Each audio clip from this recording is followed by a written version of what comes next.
નમસ્કાર, હું છું જ્યોતિકા. PHN ન્યૂઝ ચેનલમાં આપનું હાર્દિક સ્વાગત છે.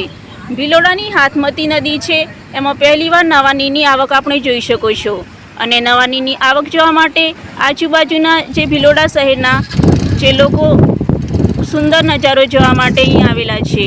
આપણે લાઈવમાં નિહાળી શકો છો અને નવાનીની આવક પણ આપણે નિહાળી શકો છો.